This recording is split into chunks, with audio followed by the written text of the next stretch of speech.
there's a so-called holiday for everything. Some things are a little odd to celebrate, though, like World Pancake Day. And I'm not saying I need an excuse for pancakes, so I'm in. But I really like some of these days because it raises awareness or it reminds me of something or someone that I haven't thought about in a while. Well, World Tolkien Day or Tolkien Day is like that.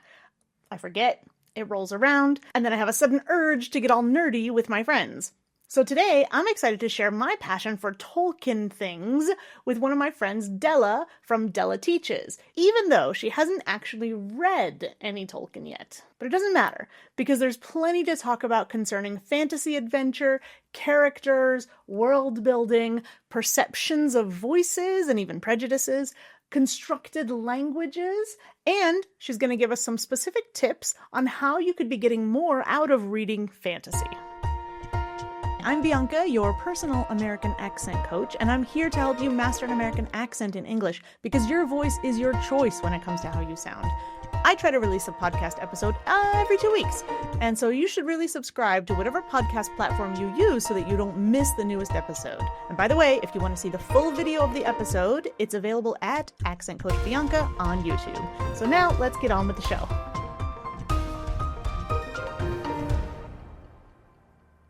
I'm so excited to talk to you. How have you been since the last time? I'm doing good. I'm doing great. Yeah. Fantastic. Fantastic. And the reason that we're meeting today, kind of last minute, I noticed that it was World Tolkien Reading Day on this coming Wednesday, March 25th. It's every year, but somehow I seem to forget. I always forget Emoji Day, too, which comes up in, I think, July, and I'm scrambling. It's like every year, it's the same, but I always forget. So here we are. We're going to talk about World Tolkien Day, and the reason that I wanted to especially invite you is because you are kind of one of our resident book experts. You love reading, and you recently told me that you just got into adventure. Is that right? That is right. The adventure genre. And it's funny, though, because I didn't read it as a kid. I had a lot of friends who would read that kind of book, and I was like, nah, I'm not really into it. But only now, as I feel the need to escape reality, am I just really, really digging my heel into this genre. Mm-hmm. So if we're talking, like, there's adventure and then there's fantasy adventure, right? So if we think of Lord of the Rings and The Hobbit and that whole series and actually all the other things that it's inspired, it's a very specific genre. And later you're going to talk about a specific author that you've been reading. And what comes to my mind most is like world building, right? How do we use language to write and create a world so that when a person is reading words on a page, that in their mind, then they can recreate that world in themselves. And I know you said you didn't read it when you were a kid, like I did. I think, to date myself, I was born in 1978, and this was already a classic. And in 1977, they actually had a movie. I think it was The Hobbit. I can't remember if that one was called The Lord of the Rings or that one was called The Hobbit. I forget the name of it. But I was a kid. I had read the book. And then I watched the movie. So it came out in 77. I wasn't born till 78. I watched it probably, sometime in the early 80s. I don't think I could read yet. But the thing that struck me most, and the thing I want to talk about today, is voices and how people sound. Because when we read it, it happens in our head, right? Or maybe we see the movie, and then later we read the book. And then we kind of translate that, oh, this is how this person sounds, but our mind kind of makes those decisions. So sometime in the 80s, I saw the movie. It was an animated movie. And I do remember that the thing that struck me most was the person who played Gandalf, right? Gandalf is the wizard. And if you can picture a wizard, generally we picture a wizard as old, male, gray, right? Often kind of tall. And so what's the kind of corresponding voice to that? Well, we might have something in our head, right? And these stereotypes change. But I'm trying to think of the name of the person. Oh, John Huston. It's an older actor. I don't know if you remember his name. But he just so typified to me as a child this wizard voice, right? This wizarding voice. It was kind of low and soothing and very slow, meaning he was very knowledgeable and sure of himself. And we carry these prejudices through life, right? So, for example, if somebody speaks slowly, I think, they know what they're talking about, Yeah. right? If somebody speaks too quickly, we might think, oh, they're nervous, they're unsure of themselves, things like this. So really what I want to talk about today is world building, and in particular voices, and how that gets translated from words kind of into our brain and almost through our ears, if that makes sense. So yeah, tell me what's on your mind. What are you thinking of? So again, like this is a complete, like I am reading to escape, right? And when I picked up this one book in this genre first, and I picked it up and I was listening to it in audio. And I actually had to put down the audiobook because I was having a hard time understanding what was happening. Oh, and then I had to pick up. Uh-huh. I had to do kind of like a dual thing. I had to pick up the actual print electronic book, right? Mm-hmm. Print, so that I could listen and read and kind of begin to understand the culture first in the first few chapters. Interesting. So I'm listening also to like, the discretion of the narrator reading it and getting a feel for their tone of voice, how they're describing these wizardly characters with the deep voice and the articulation and like the slowing it down. So I think that's kind of interesting thought. So in this audio version of it, you've got one person who is doing the voices for all of these, or at least just, how should we say, who is reading the lines and, might be to a certain degree. That reminds me of something. Do you remember in our feedback club, because I should back up and I should say Dela and I know each other because Dela is in my Accent Teachers Academy. And so we've known each other for a while, but also I have this feedback club. And do you remember Hala, the voiceover artist from Egypt? Tell me more. Okay, so you might not have been there some days when she came, because teachers are allowed to come to Feedback Club whenever they want, so you guys, your ships might have not passed. But Hala is this amazing voiceover artist from Egypt. She works in English, she works in Egyptian, in Arabic, but the Arabic dialect of Egyptian. She works in Spanish as well. And she has this amazing voice, which I think is the power of a lot of voice actors, where they can just switch and turn the knobs and they can embody these characters like nobody's business. So I wonder if the audiobook industry, if it depends on who you're choosing to read, how it influences the person who's listening to it. You know what I mean? So yeah, if you knew Hala, I was going to say, do you remember how Hala can just turn it on and suddenly she's a goblin and suddenly she's a witch, and like it's such a powerful thing, Yeah, there are certain books that I don't like to read because I get stopped by the voice actor or the voice, the narrator's voice, but I will switch then to the text of it. I'll switch to the print edition or something. And I was going to say that. So you have the choice of that. And in some of these audiobooks, I don't know if this is the case because that's not really my thing. I usually read instead of listen to books. But do you get to choose who the reader is, or do you get to, check out different ones? Usually no. I was actually looking at The Hobbit, and I was seeing a bunch of different, even just on my library app, of different versions of it. And when I was listening to one of the books, it was more like you could just hear like more of like the dramatics and like the music in the background, and like, it was almost like a radio edition of it. Like it was maybe one time played on the radio, like, awesome. It can depend. Yeah, it kind of reminds me of that website that if I forget the name right now, it escapes me, but the one where you can choose the voice, like, Speechify. How it sound like Snoop Dogg. Speechify, that's the one. Speechify can do that. So yeah, if you have, a story or something that is in PDF format, and you can pay, for the subscription so that you can hear it said in different voices, and also even read out loud to you in different languages too. Oh, so cool. So lots of options with that, like branching off of this too. That kind of reminds me of, like you said, radio programs. Like in the old days, they did all of this other background stuff. Like, wow, there's something that we could do now that would enhance the experience, of that too. The other thing it reminds me of is if the work is in the public domain, which I think this is, you can have it on LibriVox too. LibriVox is where volunteers read it out loud. And I remember going through LibriVox and being like, testing, oh, I like this. Oh, this one is read out loud by kids. Oh, this one's read aloud this way. So maybe there's another option, in there too. So yeah, because I think that's part of the experience. And before we get too far, I was going to ask you about, speaking of reading out loud and getting kind of the audio experience. Do you read out loud to your kids? I know you have some kids at home. I do.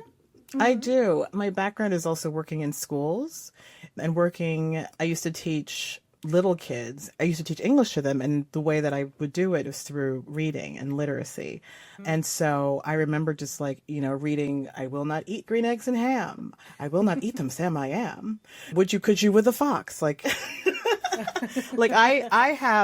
will do the voices. I will do the voices, especially with kids, to just kind of draw them in. It draws you in. The experience. Yeah. That's what the thing you mentioned about radio made me remember too, is like people would huddle around their little speakers, and just try to get immersed in that. Like you were saying earlier, it's an escape. And and that's music. what a lot of those did. The music, there's the sound effects, if something shocking or jarring happens, like if there's a thunderclap or something, it's in that edit. Yeah, exactly. And that's something I appreciate about English. And I know it's something that people from languages that don't use intonation the way that we do, that don't have the same rhythm system, for example, a lot of languages will look at how we intonate and think, we just crank it up to level 11 with how we kind of emote and how we express that surprise and things like that. But I appreciate it because it makes things come alive even more, and it feels very dramatic, yes,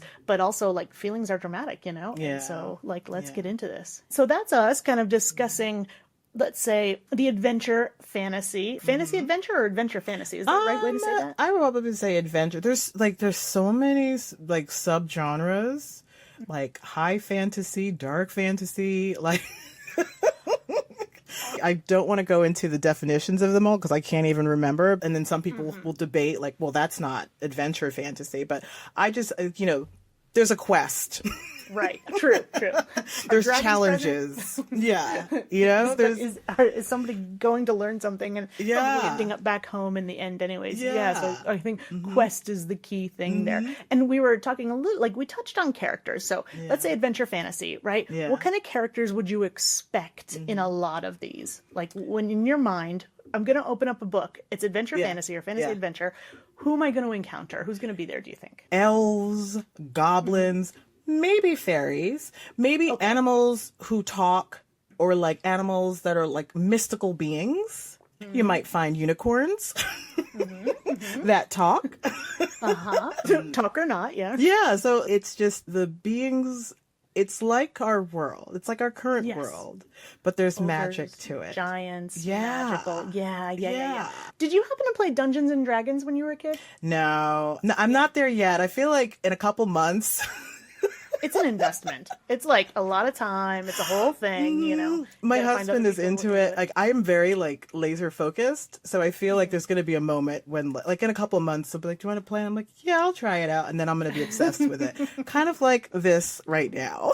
Maybe this is all building up to I go through phases. Exactly. And it's always Dungeons and Dragons has been there for so long. And you think it would fall out of fashion. Not that it wasn't always kind of its own subcultural thing, but you would think it would have just kind of gone away, but it hasn't. It's still there. Just found different places to be. There's different Discord servers just for that. I have a friend who every Saturday morning, she gets up early, and this girl does not get up early ever.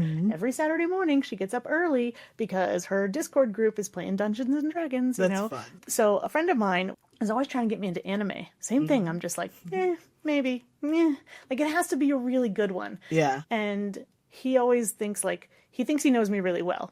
And to my surprise, he really does, because he'll be like, no, you're going to like this. And most people who say that, it's no, you do not know me. We'll go to a restaurant and they're like, you're going to love this. But really, they love it. And they just don't know what I love. Yeah. But to my surprise, to my great delight, there was this anime. He's like, you're going to be really into it. I'm like, we'll see. Yeah. It was fantastic. Okay, it was good. about, get ready, it was about kind of a Dungeons and Dragons adventure series. Okay. And so band of people, they go into a dungeon But most bands of people, they can only survive like a week, right? Because they only bring enough food. So they have to leave and then they have to come back and they do different quests. Well, this band of merry people, they realized that they could kind of eat and cook the animals in the dungeon. So it ended up being like half cooking show. Here's how you cook the magic mushrooms that are trying to escape your grasp, right? You have to cut them, you have to prepare them. So it was half Japanese cooking show. Half Dungeons and Dragons. I'll put the link in the show notes. Yeah. It was so interesting.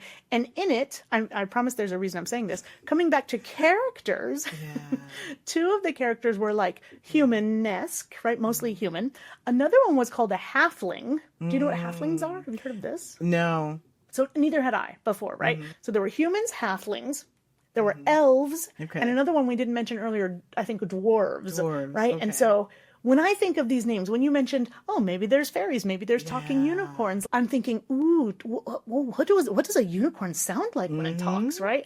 No chance I'm going to meet one in real life. I have to create that in my head the first time, right? Unless I've seen that in a show or something. Possibly like something melodic with the voice. Yeah. You know? Like I'm thinking high pitched mostly. Even let's say the male presenting unicorns are going to be, to me, a little bit more like a head voice, have a resonance that's very kind of thin, magical, right? Elves also to me. I don't know if this is for you too, but when you see a male versus a female elf, right? I feel like the male elves are very, very live and they're all quite tall, right? And kind of skinny. And the voices kind of go with that. Because I think you were saying earlier that, hey, what would a hobbit sound like? Man, I couldn't tell you. And how am I supposed to know? To me, hobbits are so close to us. They're just like shrink ray downwards that we probably sound a lot like them. Maybe a little bit more concentrated, but they probably have the same range of voice. But when I think of some of these characters like ogres, let's say, or dwarves, I think of goblins. Or goblins. Goblins definitely are going to have a raspiness. In their voice. Exactly. Raspy, kind of inarticulate. I have to be like, what? Repeat that again? And they are kind of sloppy in a way, even in the way that they speak. So if we're talking about characters and we're talking about world building, and to me, it's just absolutely fascinating. How do you feel about that? Maybe because, like we said earlier, you have kids, you have the audiobooks. Do you have any other thoughts about voices and words on the page or anything like that? So it's interesting because, again, it's the author has to kind of create this for you. And so they create that for you in the word choice, maybe, and how they're writing out the lines or the spoken parts. And so that's where I think kind of the vocabulary might shift, because the vocabulary is not going to be like our everyday spoken English. You're going to see a bit of variation. You might even see a bit more like antiquated older language.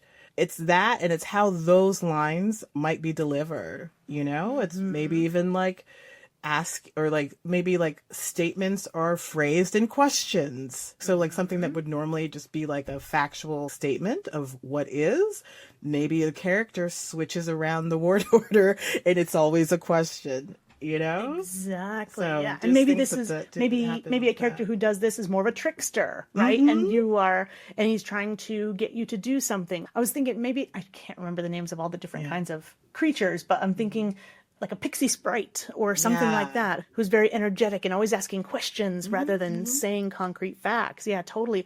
Or what you mentioned, archaic language, like somebody might say half or doth, right? Or something like that, or elves, I should say, because Elvish is actually a language unto itself, but elves might use more, to me, archaic and regal language, whereas an ogre can barely put a sentence together. Like, I don't know if you ever read or watched Harry Potter as well, but do you remember in I think it was the first book. Oh, yeah.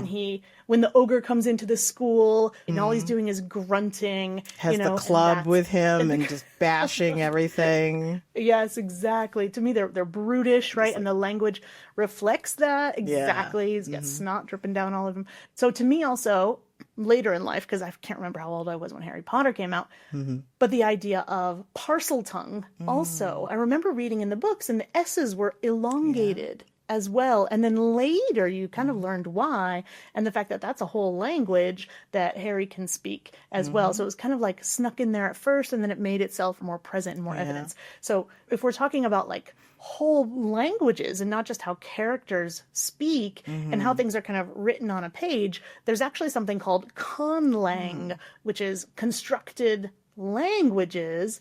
And a lot of that goes probably earlier than Tolkien, but one of the first, I think the Lord of the Rings series, you had Elvish, right? Which was like a whole language that was then constructed for this purpose. It's not like he found the elves out in the woods and said, hey, do you mind if I, record your language in great detail and talk about the grammar? So this was just amazing. And I remember as a kid, the writing, it was so magical just to see that as well. And then in the Harry Potter series, there was the Parseltongue too. I was reading that Tolkien, or is it Tolkien? People say Tolkien. Say yeah, Tolkien. I've heard both too. Good point.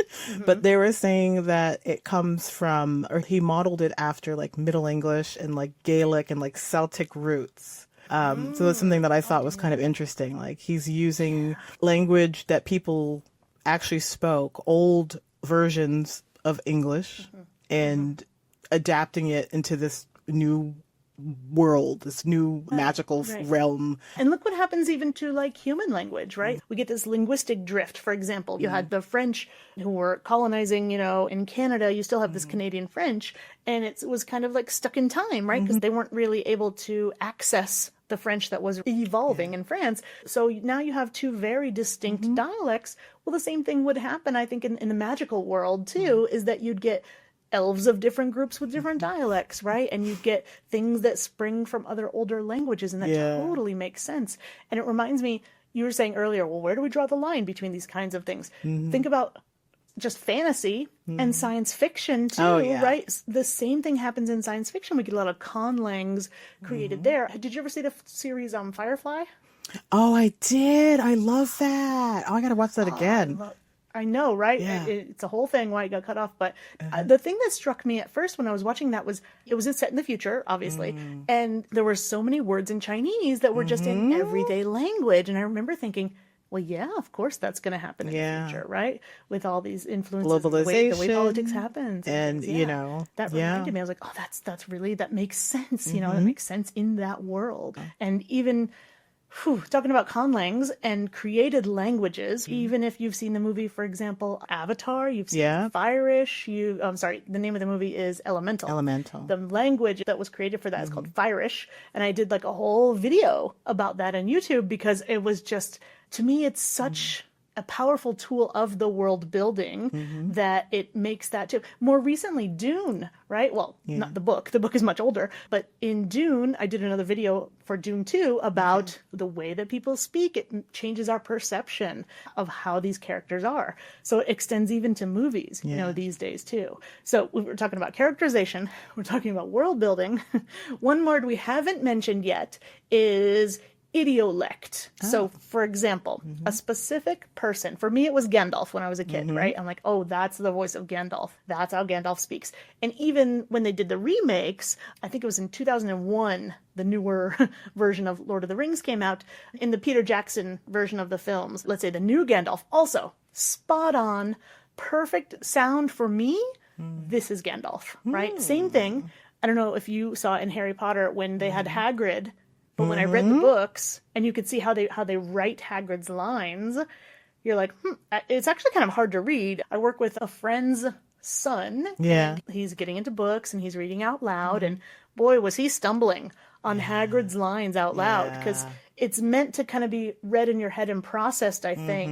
And then he had to figure out, Hagrid kind of has this accent from this place, and they're trying to write it, in that way with how they do the R's or the apostrophes or something like that. Yeah. That's kind of what you were mentioning before, I think. Not just the words, but also how they write that. How the text kind of changes for each, like, characters, if it's the goblins or if it's, the mystical beast. Or the Goblin King, let's say, like the one person. You're like, how does he speak differently? So just to say the characters, the people, the groups, how we see them, the whole world that they're trying to build. And then this other thing is an idiolect, right? Of here's the Goblin King, here's Gandalf, right? Here's Hagrid, something like that. Like this is the person, and their voice is kind of stuck in our heads that way. And speaking of world building, you told me recently about an author that I don't know called, is it Catherine Addison? Catherine Addison, she has a series of books that I have been like voraciously reading.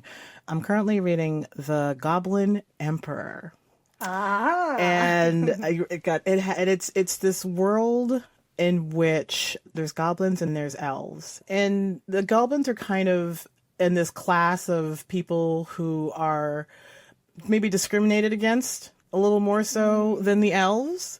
But, you know, I won't give too much away. When the king, who is an elf, dies, you know, in a plane crash with all of his favored sons, his last remaining heir, who is half goblin, is now taking his place.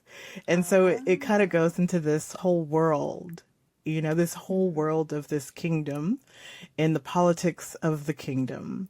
And she has other books that are kind of like that as well. And there's some elements of like magic in these books that I just find really fascinating. So there is The Grief of Stone. But here's the thing. So I started reading this book, I think kind of by accident. When I started reading the book, I was like, okay, why don't I understand this? I was going into the dictionary and looking up words and going, is that a real word? And I was like, no. It's made up. And I think like, you know, and I think it made me kind of feel like my students who sometimes you open up a book and you're like, wait, is that a real word? I don't know that. There's a way that you have to kind of approach reading this kind of genre. You have to know, you have to be kind of aware that there are some different elements that you have to adapt to. So for you, would you say, how can we start to read fantasy? Fantasy Reading 101, for example, what you just mentioned, I never really thought about, maybe because it's generally written in my first language when I'm reading a book, and we have experience, right? We're adults, we can be like, I don't think that's a word, right? But when you're young, you're just like, well, they must all be words, right? And they're, because they're here. And so it's a tolerance for ambiguity. When you hear something that you're like, I don't know if I recognize that. It's ambiguous, right? And you have to kind of work through it and be like, oh, I think it means this, right? Maybe it's an open-mindedness that I have to do, right? That's what came to my mind. So how else would you suggest that we approach maybe reading fantasy, whether it's silently or out loud as well? Any thoughts? I mean, you have to also use the text feature. So every one of these books, at some point, there's going to be a map.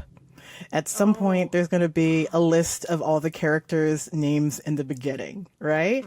Have I gotten through chapter 1 and chapter 2 and then gone back to the beginning and gone, who is this person? Yes, I have. What is this, a place that I should know about or something that's made up? Okay, yes. So I think you have to first like realize that some of these elements are not going to be of our world, you know? And if it's there to help you. Like don't just skip over those things like so many of us skip over the introduction or whatever, right? It's there to be useful. Yeah. And then just kind of like making sure that you're taking notes of like, you know, in this book they call, it's not ma'am or miss, you know, it's mare.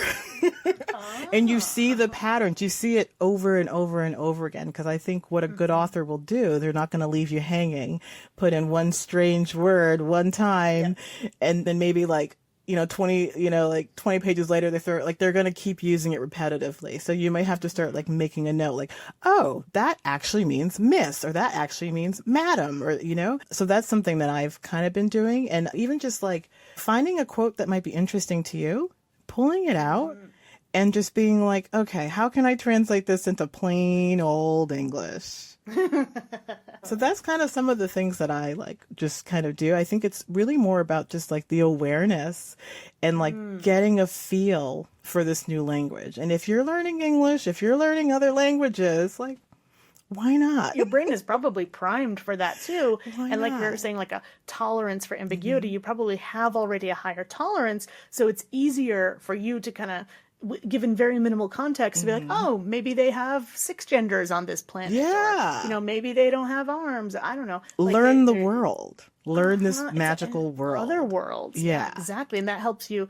Those are skills that help you problem solve in real life too, you know? It's almost a brain exercise. Yes. You know? And especially for those of us who are not spring chickens anymore, this is a great reading exercise for your brain because it's puzzling through things and trying to make sense of it as you go. And like you said, a good author, it's going to make sense. Yeah. And they do it so that, you know, we can follow along.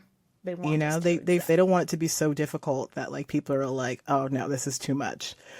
You know, and that's how it draws you in. And I think the one final suggestion I may have some others, but that pops into my head is just like relying on both that audio and then looking at the print. Like you may have to switch back and forth between the two to help you kind of make sense of the text. Make sense. And you might feel like, I might feel like, let me put this in my terms, I might feel like, what's wrong with me? Why can't I understand this? You know, I need this other thing. But again, that is there to help you. Like when you have subtitles and things like that, right? All of that stuff is there to help you. Yeah. So speaking of like, oh, I might have some other thoughts on this. Where can people get in touch with you? Where can they find you? Like, tell us how we can reach out to Dela. Yeah. So I am passionate about reading and just sharing my reading with the world, with anyone who wants to use literature and books as a way to like increase their English, you know, communication, and also to just like escape and enjoy a good story. So you can check out my Linktree. I have a book talk club that I do where I post about my thoughts about like the relationship between English and learning English and reading. I have a newsletter where I also talk about my life. I talk about pronunciation, talk about just more about books and reading, what I'm reading lately, and my website if you just want to know how to connect with me. Absolutely. Yes. Yeah. And I think the best thing to do is sign up for your newsletter, right? Yes. So you can see what's coming up. And then also they have your email. So if they did have questions, they could probably get a hold of you there, right? Yes. Awesome. Yay. Dela, thanks so much for coming to talk today. And I want to say to you and everybody else, happy Tolkien Reading Day or Tolkien Reading Day. Yay. I'm there is a waiting list, but I'm reading. Okay. I'm trying to get on the waiting list to get The Hobbit on my library app. Oh, that's why. Oh, that makes sense. Yeah. People are reading it. Yeah, I guess. Yeah, maybe for the holiday, and maybe just because they haven't read it yet, right? So happy Tolkien Day to you too. Yay! Thank you, and thanks guys for listening all the way to the end. We love you so much, and we'll talk to you soon. Thanks, guys. Bye for now. Bye.